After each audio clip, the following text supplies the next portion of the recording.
Hi everyone, this is Deenadayalan. So உங்களுக்கு நிறையா questions வந்து ரயில்வேஸ் ரிலேட்டடாக RRB, JE and SSC doubt இருக்குது.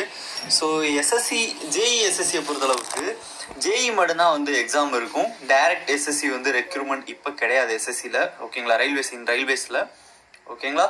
So only for open RRB வந்து ஜேஇ தான் ரெக்ரூட் பண்ணுறாங்க. ஜூனியர் இன்ஜினியர் தான் வேரியஸ் டிபார்ட்மெண்ட்டில் ரெக்ரூட் பண்ணுறாங்க. அப்கமிங் நோட்டிஃபிகேஷன் ஜேஇ வர்றதுக்கான பாசிபிள் ஷெட்யூலில் எக்ஸாம் ஆனுவல் பிளானர் விட்டுருக்காங்கல்ல, ரயில்வேஸோட ஆனுவல் பிளானரில் ஜேஇக்கான நோட்டிஃபிகேஷனும் வரும்ன்ற மாதிரி கொடுத்துருக்காங்க, ஓகேங்களா? ஸோ எக்ஸாம் எப்படி இருக்கும்னா, Tier 1 அண்ட் Stage 1, Stage 2 இருக்கும். Stage 1 பார்த்தீங்கன்னா அஸ் யூஷுவல் 120 கொஸ்டின் தான் இருக்கும், ஓகேங்களா?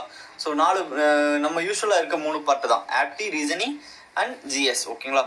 Stage 2ன்னு பார்த்தீங்கன்னா இதில் எப்படி இருக்கும்னா டெக்னிக்கல் பேப்பர் 100 கொஸ்டின்ஸ் இருக்கும், ஓகேங்களா? டெக்னிக்கல் பேப்பர் 100 கொஸ்டின் இருக்கும். ரிமைனிங் இருக்குது physics, chemistry and maths and GK part. இந்த ரீசனிங், ஜிகே இது எல்லாமே சேர்த்து 50 கொஸ்டின்ஸ் இருக்கும், ஓகேங்களா? டோட்டலாக 150 கொஸ்டின்ஸ் இருக்கும். இதுதான் வந்து ஆர்ஆர்பி ஜேஇயை பொறுத்தளவுக்கு இருக்குது. அதுக்கப்புறம் முடிச்சதுக்கப்புறம் ஸ்டேஜ் 2ல் செலக்ட் ஆனவங்களுக்கு மெடிக்கல் எக்ஸாமினேஷன் நடக்கும். ஸோ மெடிக்கல் எக்ஸாமினேஷன் கொஞ்சம் பார்த்துக்குங்க, ஏன்னா அதில் வந்து ரயில்வேஸை பொறுத்தளவுக்கு மெடிக்கல் ரொம்ப ரொம்ப முக்கியம். மோஸ்ட்லி இதில் பிசி வரைக்குமே எலிஜிபிள் தான், ஒன்றும் பிரச்சனை இல்லை.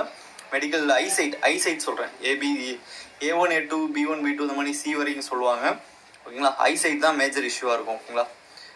வேறு என்ன, அடுத்து அதை தொடர்ந்து ஃபாலோ பண்ணி குரூப் டியும் வரப்போகுது. இந்த வருஷம் ரயில்வேஸில் நிறைய எக்ஸாம் இருக்குது. NTPC, group D and RRB, JE railway recruitment போர்டோட ஜூனியர் இன்ஜினியர் எக்ஸாம் அண்ட் ஃபார்மசிஸ்டோட எக்ஸாமினேஷனும் இந்த வருஷம் நடக்கும், ஓகேங்களா? நோட்டிஃபிகேஷன் வரும்னு ஆனுவல் பிளானர் விட்டுருக்காங்க. ஸோ ஃபர்தராக நம்ம வரும்போது இன்னும் நிறைய டிஸ்கஸ் பண்ணலாம். உங்கள் டவுட் ஏதாச்சும் இருந்துச்சுன்னா அகைன் சொல்லுங்கள். நான் அகைன் உங்களுக்கு திருப்பி ஒரு வாய்ஸ் நோட் கொடுக்குறேன்.